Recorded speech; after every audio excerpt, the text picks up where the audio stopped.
All right, everybody, let's go. Let's go. Okay. So I'm Dr. Mary Renthal. Welcome, welcome, welcome. So let's talk about options, how we feel less stuck in medicine. We worked hard to get through medicine and remain in medicine. And we just want to keep growing, right? So there's nothing wrong with learning and growing.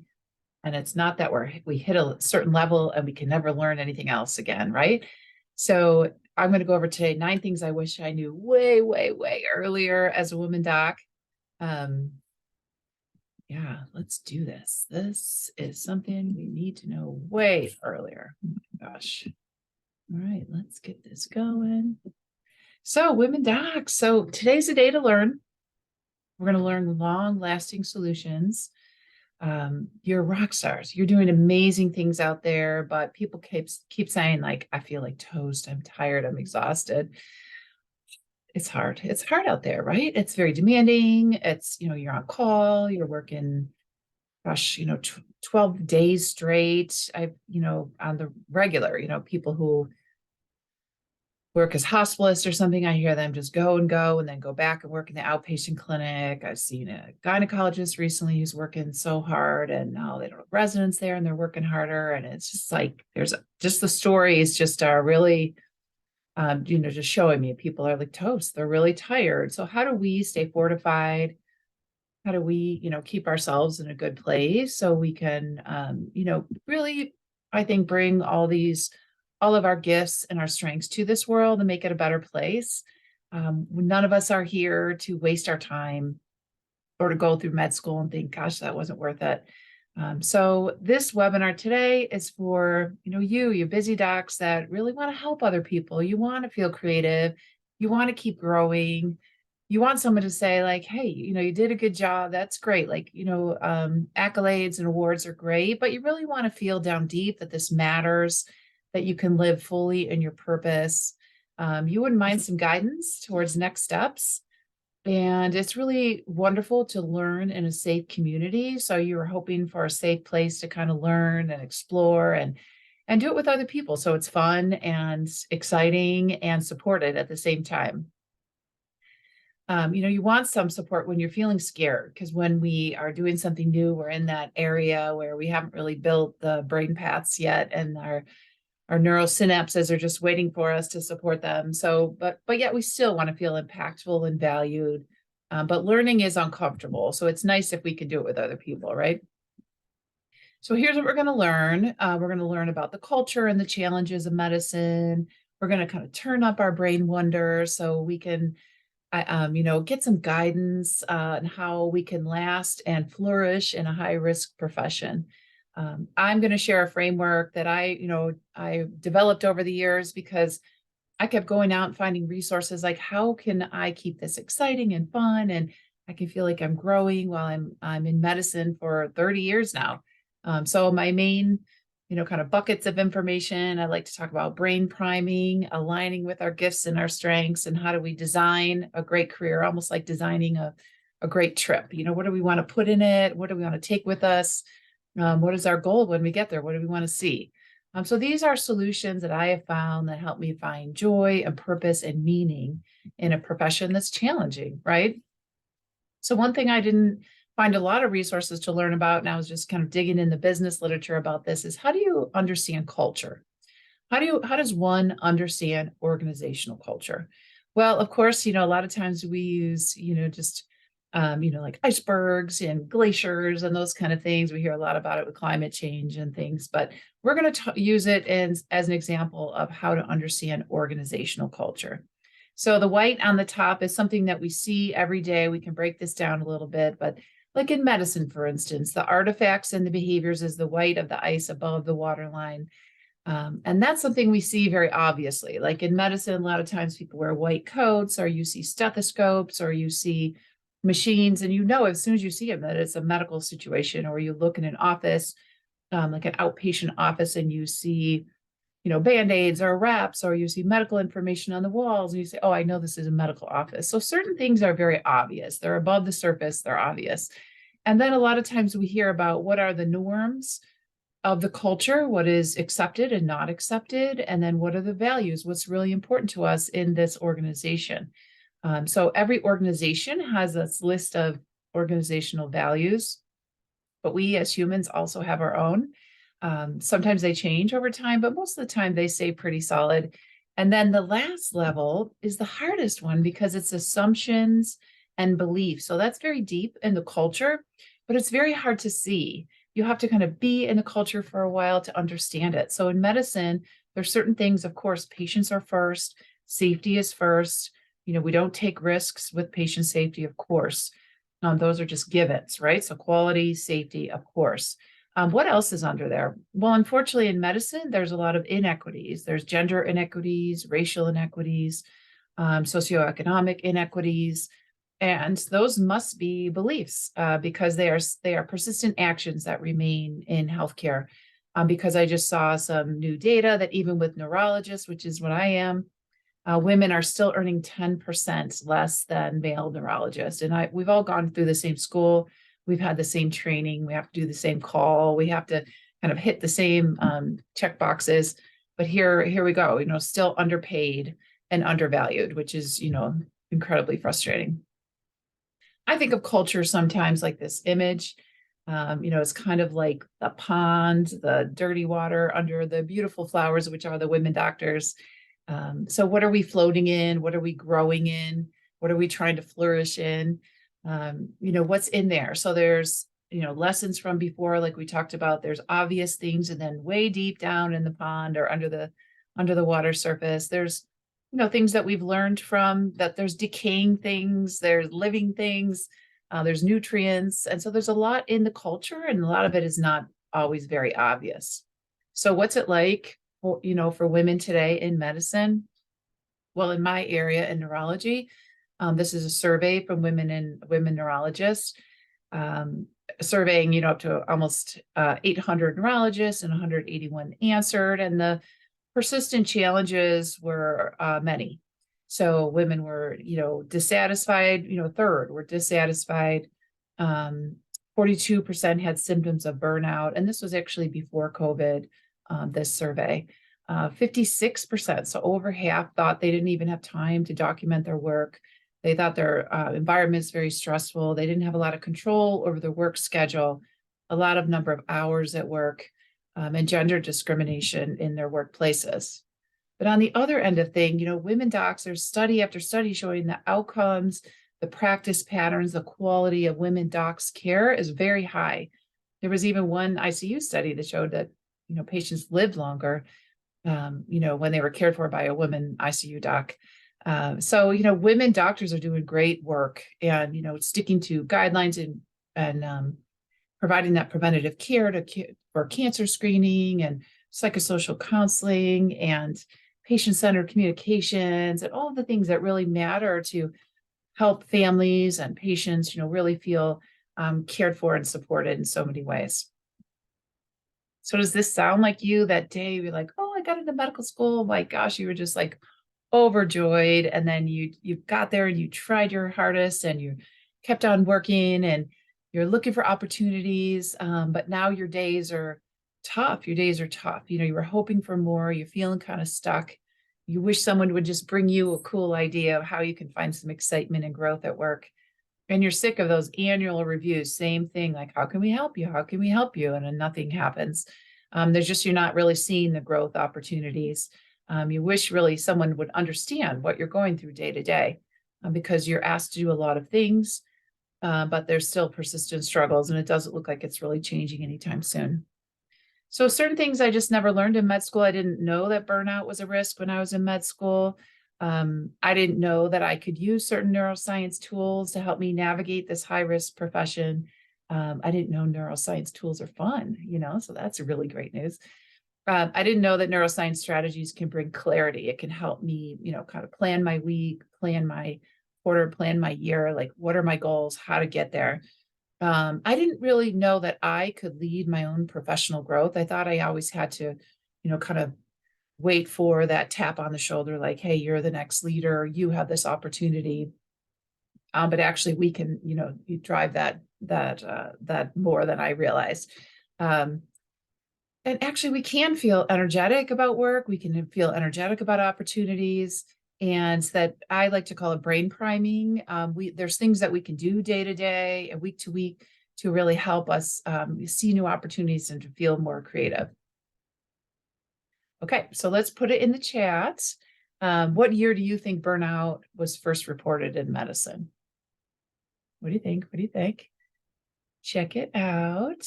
92, 2020. All right, guys, guess what? 74, 1974. So burnout's been around for a really long time.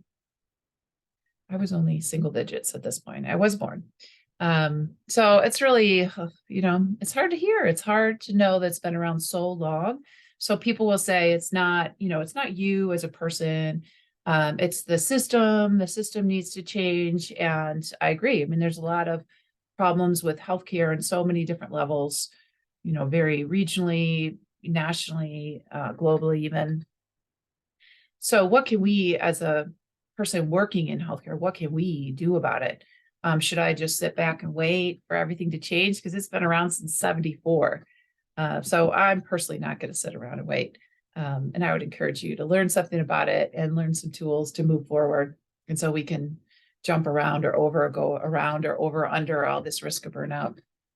So the AMC in 2021 shared a report that there's a lot of wellness initiatives in healthcare and in clinics and hospital systems, in different national societies and state societies, local societies. And then people are stamped kind of, you're the well-being champion. But then when they ask them, like, do you have any training? Do you have any funding for this job? Very little had any kind of support. I actually know people who were called the well-being champion in their department and they burned out and they left medicine, honestly. So I don't think the answer is just calling someone a well-being champion, but not giving them funding or time to do any of their work or training to learn how they can make a difference, right? So we absolutely need, there's a huge need for accessible, impactful training that's ready now. The problem as I see it is we don't get like a brain class. We don't really learn about the neuroscience tools that we could use for busy growing professionals. And we don't really learn a lot about connecting our emotions as the gatekeepers to our ideas and our creativity. Now, we don't really learn how to connect those neuroscience powers unless you have burned out and then you start to work with professionals, you get coached, or you start working with psychologists and then they train you and they teach you how hopefully not to get burned out again. So more things I didn't know or I didn't learn in med school. I didn't learn that work helps us feel important and useful, which is actually really important for humans. We need to feel useful. And work can have a positive or negative consequence on our brain as an organ.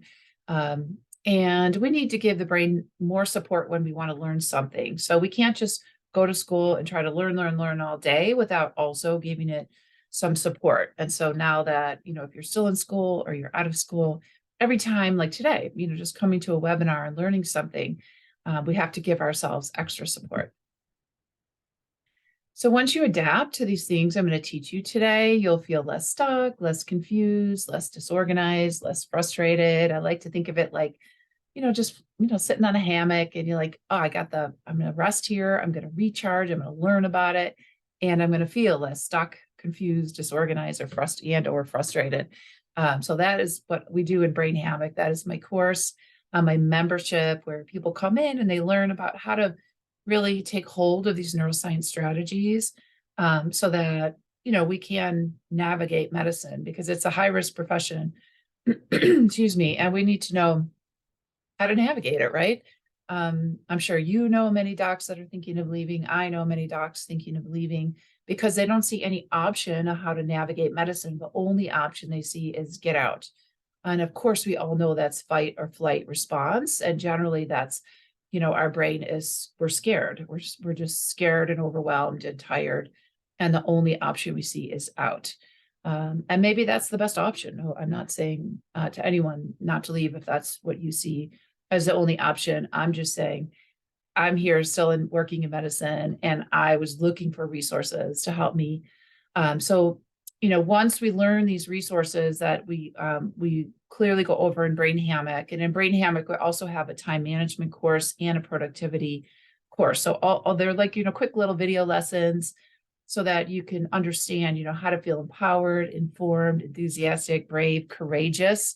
But it is scary to learn something new because, again, the brain is like, maybe we don't have time for this. I don't have the energy for this.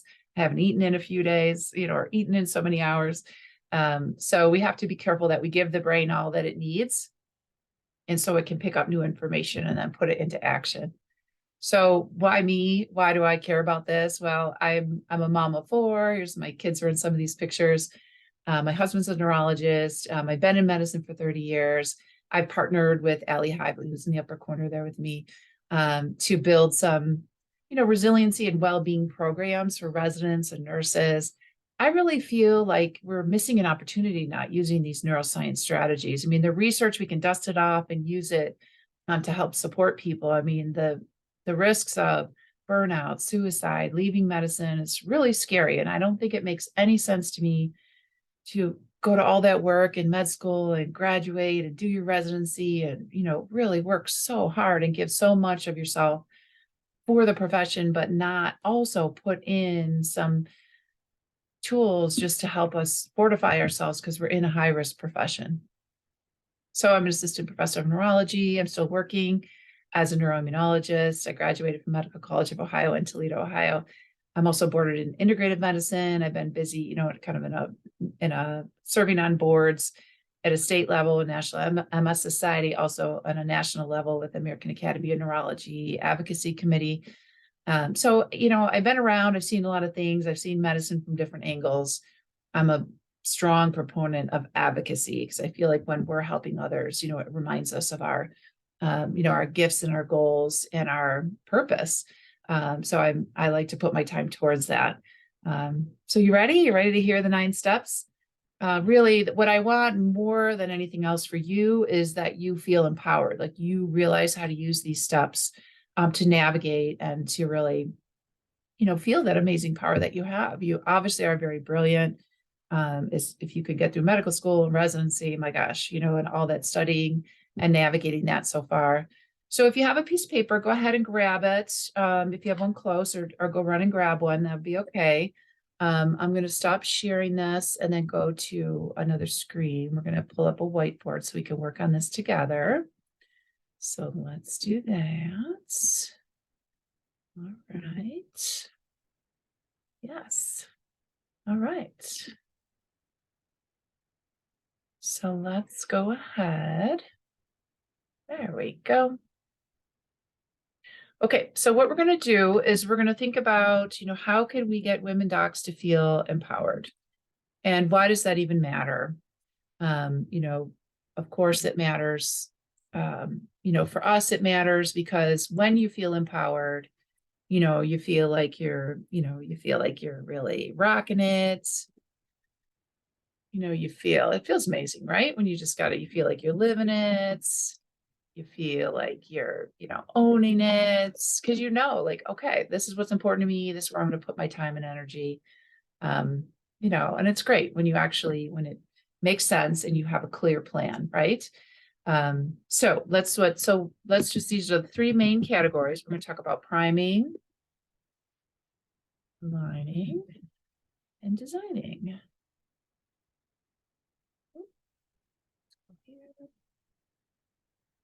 And designing. Okay. So why is priming important? So when I like to think of priming is like the brain is actually an organ, right? And I don't think we talk enough about that when we're talking about our professional development. So that the brain is an organ, it has a beginning and an end, right? It's always on. So if you think of it like a busy parent, it's always managing our whole body and its role is self-preservation. So it's helping us preserve ourself, right? So what if we don't know anything about brain priming? Well, then we're always going to feel stressed. Like we don't know how to work with it. We're just going to always feel uneasy or uncertain. And aligning. So what we want to do with aligning and why it's important is we want to align with our gifts and our strengths. So we do feel like we're living it. We feel like we're living the way we're supposed to. And it helps us put up guardrails so we know what to say yes or no to. It helps us set boundaries. And then designing, that really helps us own it, right? So like, these are our gifts and strengths. Let's go. Let's take some risks. Let's feel courageous. and take that next step, right? And keep growing and learning with courage. Now, I didn't say there's no fear there, but there is, courage is fear plus action, right? So when we're designing, we're owning it. Like this is what we're good at. This is what we're going to try. So let's talk about, the 9 steps. So those are the 3 main categories of the framework. So when you prime, if you don't prime, you feel stressed. If you don't align with your own gifts and strengths, you just feel like confused, like, I don't know what the next step is. And you just kind of follow other people, and it doesn't really feel good if you're not living in your own gifts and strengths. And when you design a career trajectory, or if you want to say like a trip, I like to think of this like designing, a great trip. What are you going to pack? What are you going to take with you? What are you going to try? What are you going to learn about? Who are you going to talk with about it? Who already went somewhere in that area you want to learn from their trip?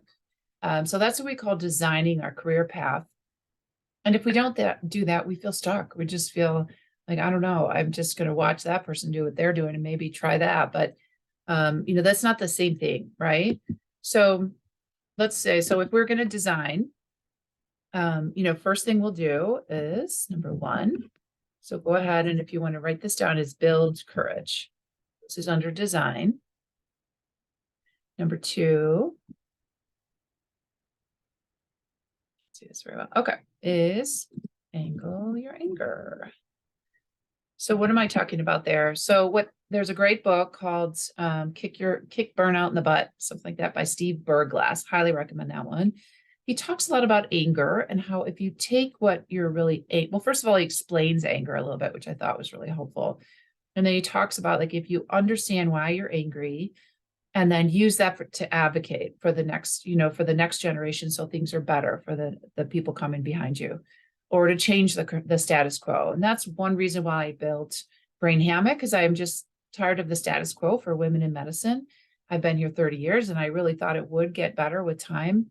And I've been busy in, gender equity work, but still it's not better with time. So I highly recommend that book. Steve Berglass is called Kick Burnout in the Butt. And then number 3 is called expand your support. I can't see if I spelled that right, but we'll stop there. Okay, so the 3 under design. So if you're writing this down, under design is number 1, build your courage. Number 2, angle your anger. Number 3 is expand your support. And then under align, we're going to say number 1 is gain guardrails. And that's what we're talking about, how important it is to know what's important to you, so that you could say yes or no to something, like, where is your lane, and what do you want to be really good at? What are you good at naturally? Because that, of course, is a brain pattern. We call that the connectome, how the brain is wired, what are things that are just really easy for you to do because of your gifts and your unique brain wiring. Okay, so number 2 is to strengthen your gifts. Okay, so far under align, we have number 1, gain your guardrails. Number 2, strengthen your gifts. And then number 3 is believe in belonging. Okay, so that's the 3rd one. And then we're up to prime, and prime is 1, find your fun. Really great news that fun is a great state of the brain. There's no judgment. It should be with somebody else. That's why it's fun. Physically, generally. Usually it's a physical activity too that's fun. We're not judging. We're usually connecting with someone else. And because it's not a judgment time, it's usually a positive emotional state, which is great. And that can last for a while and help us, for hours, actually, and days. It has long-lasting effects. And the next one is protect your melon. We'll talk about that. And number 3 is fine-tune your energy. Okay. So usually when I'm working with clients, so I have a time management course and a productivity course, and I coach women docs and, professional women. And usually when I ask them, okay, so which one of these are easy for you? What, we give them like a yellow, a red, a green. Okay. So find your fun. I mean, people generally have some fun in their week. Okay. And if you don't, then we put it under red. If you're total green, like you have fun, there's no worry there. Then you can put that under green. So you could color it on your sheet if you want to. I'm going to put them in these boxes. And then what about protect your melon? I would say most of my clients are not realizing what's taking their attention, what's distracting them day to day. Thinking of the brain as I always think of it like a garden. You have to give it some fertilizer, nice, gentle water. And if you want it to grow, you have to give it things. You can't just demand, right? So a lot of times that's just not on people's mind, literally. And so that's a red. So usually that's not happening with most of my clients. The other thing that's not happening with most of my clients is a lot of times they're not fine-tuning their energy throughout the day. So there's ways that we can kind of change our neural state throughout the day, positive, negative, focus, unfocused, focus, creativity. There's ways that we can do that day to day. And a lot of my clients just aren't aware of that. So that's something we focus on in Brain Hammock and both the time management and the productivity courses, which also are part of Brain Hammock. You get access to all of that. So those are usually reds for those two. Okay, let's keep going. So we're going to go to align. The first one is gain your guardrails. Most people need help with boundaries. Yeah. And to know like what's important to them, what their gifts are, what area to work in. Sometimes they try everything, say yes to everything, and they're exhausted. Strengthen your gifts. A lot of people are green. They know their gifts. Although a lot of the literature says self-awareness is actually low. Like we just assume we know who we are and what we're good at. And we're not really great at that. So a lot of times we have to do some work to figure out what are our values, what are our gifts, and why we're saying yes or no to something and why we're enjoying something or not. So that's a green for most people. Believe in belonging. A lot of times that's more of a yellow, belonging, because that's learning about the culture. Do you feel like you belong? As we said in the beginning, most of the time there's still a lot of gender inequities in medicine. So most of us don't feel like we belong because the leadership doesn't look like us and the teams don't all look like us. And people aren't getting paid the same. And not getting the same opportunity. So that doesn't feel like a strong belonging cue, right? So we have to figure out the culture and realize where we feel like we're belonging or not, right? Okay, so let's go into design. So that's a yellow for most people, probably a red for a lot of people. Expand your support. So a lot of times people are really busy, and so they haven't really put a lot of time into a support team, kind of like networking and reaching out to people. So a lot of times that's a yellow. They have some, but that's generally a yellow for a lot of people. And then the anger in the design, that step. A lot of people don't realize that anger is a secondary emotion. And so when we're angry, it usually means that we're hurt by something or it's crossing one of our values, like our deep line in the sand. This is really important to us kind of thing. So that's where that book really helped me understand this. There's been some other burnout books that have helped me understand it as well. And also a successful way to deal with that. One of the ways to deal with that is to go towards advocacy, helping others as you're trying to change the status quo, which is what we do in what I do in Brain Fresh. And then building courage, I will say that is yellow because a lot of folks try, but sometimes avoid things and then they're staying stuck. So if you're rocking it and living it and owning your empowerment, that you have power and you can build your power, and there's these 9 neural step tools to build your power. A lot of times you feel like, oh yeah, cool. So this is where the framework comes into mind. And then a lot of times you can see we only really have one in the green that we're set. And even that's a little iffy because like we said, a lot of people aren't self-aware. We think we are. Like most people would assume we're self-aware. That's what the studies suggest, but we don't always know. So there are some, this is what we do in Brain Hammock as well, is just do some assessments. So we know exactly like these are our values, these are our strengths, and this is how we should proceed, so it increases the clarity, decreases the confusion. So the yellow is fun, belonging, support, courage. So we have a lot of work in this area, and these areas we have a lot of work, so people are just in my clients, they just haven't been that active on working on their guardrails, understanding their anger, fine-tuning their energy throughout a busy day so that you can focus and get your work done and stay creative. And so this is, these are a lot of opportunities. So we put a lot of time into this in Brain Hammock and both the time management and the productivity courses that you have access to in Brain Hammock. Okay, so I'm going to stop there. So go ahead and put your questions in the chat, which one of these, I'll leave them here. So which one of these would you say is a green for you? Is it the fun? Is it being your guardrails? Is it belonging? Is it a support team? Let's see. I'm going to just check the chat.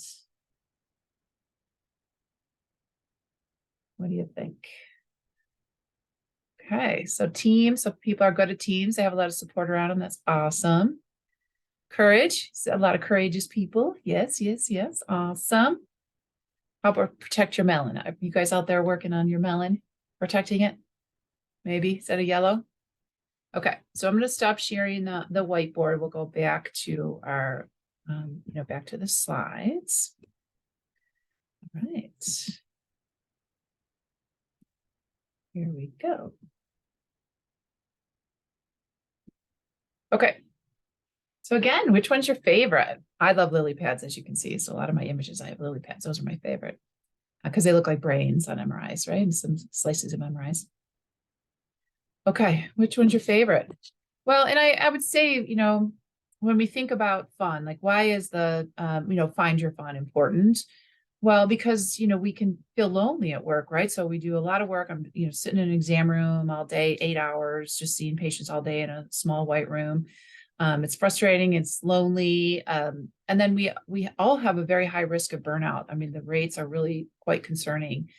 And the main problem that adding fun into our lives addresses is that it stops that nonstop working. So we can go back to this if we're talking about priming, so we would put number 1, fun. Number 2, protect your melon. Number 3, fine tune. And it's important because if we have more fun, we can get the brain, we can prime it with more positive emotions, and it will build connections. And once we're connected, we know that with our patients, right? So when our patients have social resources, they live longer, right? And they're happier and they have more quality of life. Same thing for us as women docs, right? There's a great book called Love 2.0 by Barb Fredrickson. And she talks a lot about the power of connections. And so this is why this is all very important, because when we're having fun, we're with other people, we're building those connections. And even small moments of connections, even if it's just a little laugh or a joke, it actually matters. And it really kind of helps tip our day more positive or negative. So adding fun into our busy weeks as a women doc is super important for all those reasons. Now, what about protecting our melon? Well, our brain is our essence. It helps us be who we are. It helps us bring our gifts and our strengths to this world to make it a better place. It helps us serve and to learn. It helps us support other people. It helps us be creative. So there's many reasons why we want to protect all that it is. And if we don't, because of this risk of burnout and society, all the inequities, a lot of times we stay quiet or we don't take that courageous step and share ideas. So we have to be careful and fortify the brain and make sure we keep it in its best state so that we can brain prime throughout our busy days. And what about that fine tuning we can do throughout our days? We can learn how to go sympathetic, parasympathetic, our focus, our creative state, our rest, our digest state compared to our stress, our active state. And there's ways we can figure out like how to, manipulate back and forth. That's what we do in Brain Hammock.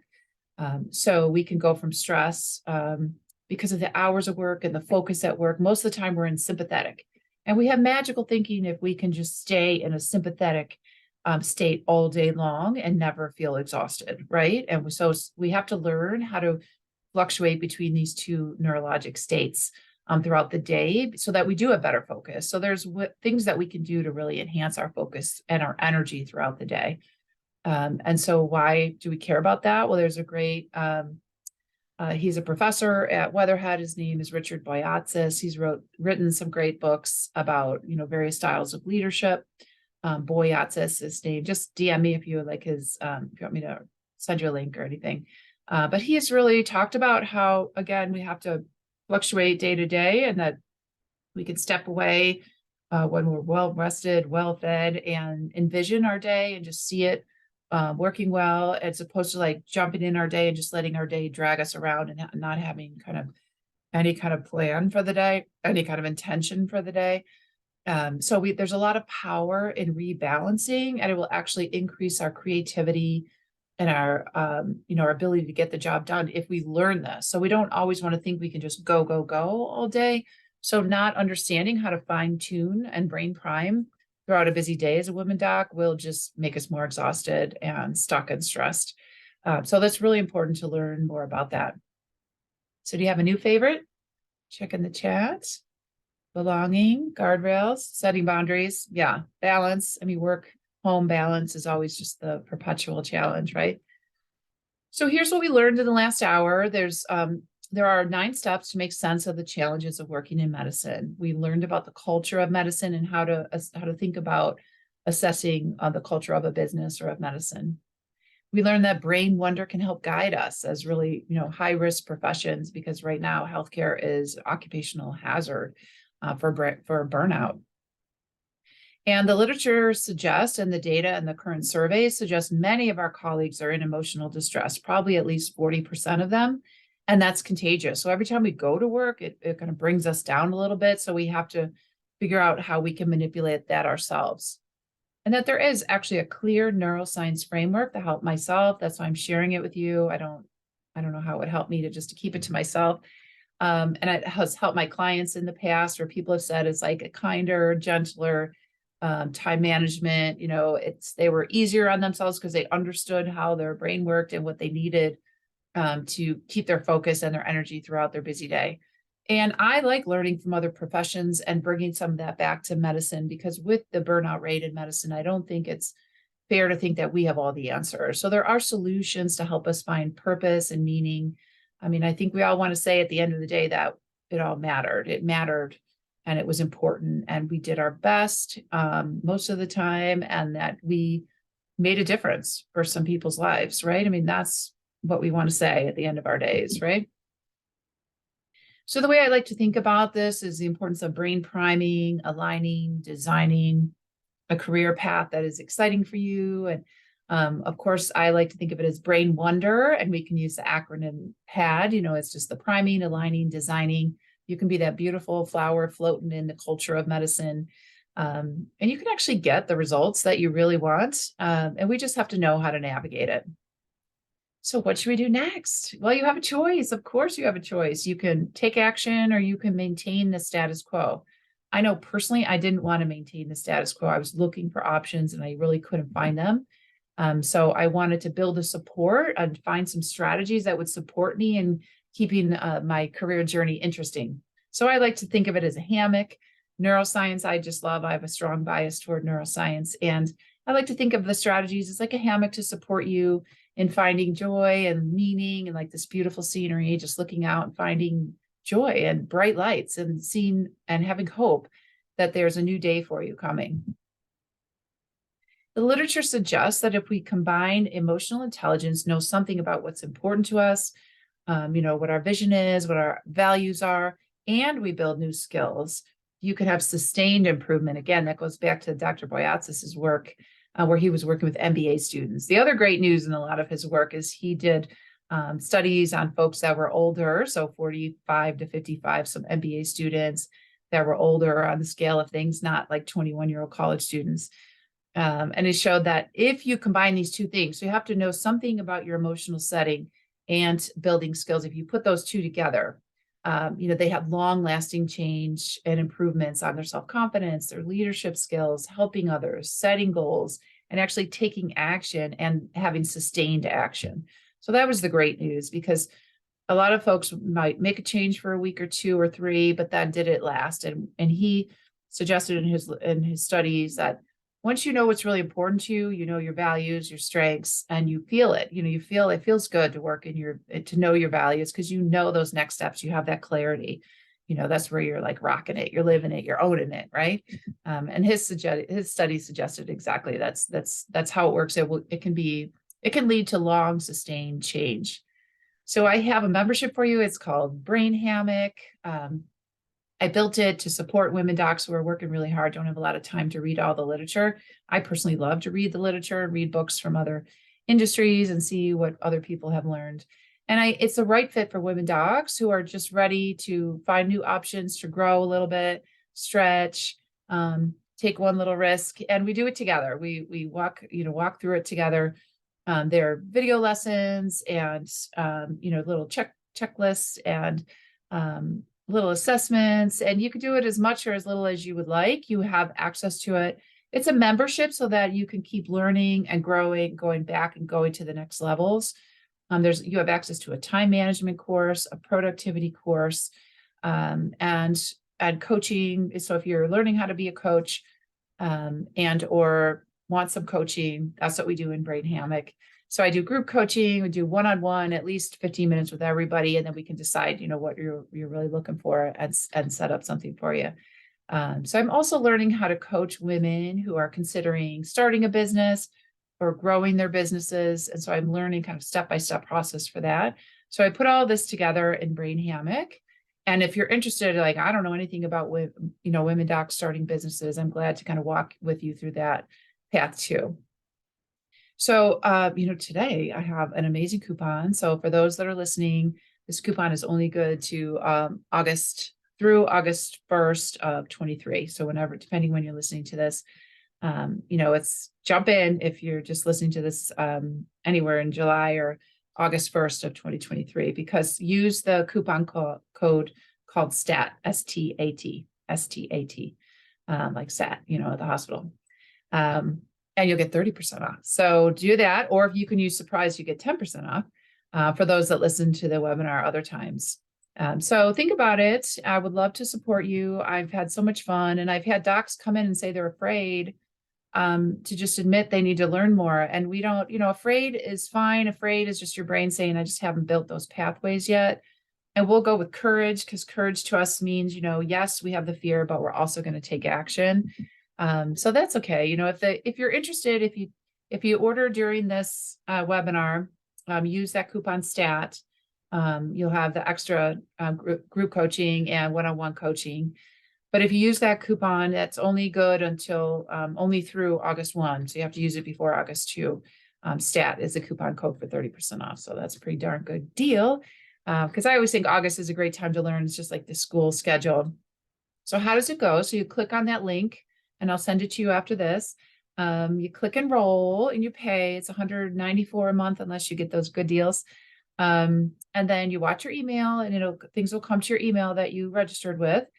And then you can download an app and have it on app access if that's your preference. I like an app, so it's easy to get to.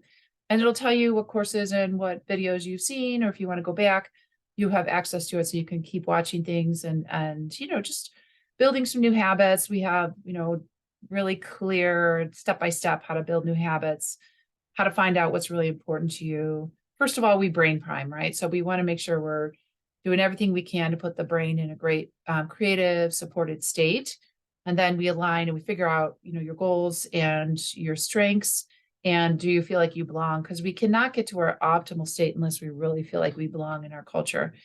And then we want to design, right? So we want to design a career trajectory that's interesting, exciting, a little risky, because you're taking a risk and you're learning something new, and that's okay. We'll do that together. So you're not on your own here. There is a safe community within Brain Hammock, and it's relatively new. So bring your friends and we can just build it, with anyone that's important to you. We can do it together, right? So it's for women docs who are looking for more options in a career way, or looking for support, or just looking to put some strategies into place just to help them navigate the risky profession of medicine.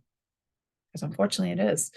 And I'm a neurologist, and somehow neurologists were the most burned out, had the highest level of burnout in the latest Mayo survey. So that was scary. Okay, so reach out with questions. My email is thebrainfresh@gmail.com. I'm glad to answer any questions. Like I said, STAT coupon code is only good through August 1st, 2023. But surprise may last a little longer. I only can have so many people in there, so jump in if it works for you now. And STAT is just it's a limited time. Okay, thank you so much for sharing your time with me. I really appreciate it. Just click on the link. And I'll also send it to you. Don't worry, I'll send it to you in your email. But I'm honored that you came, and I appreciate your attention. And thank you for all you do out there, and all you do for patients and families, because we need you out there.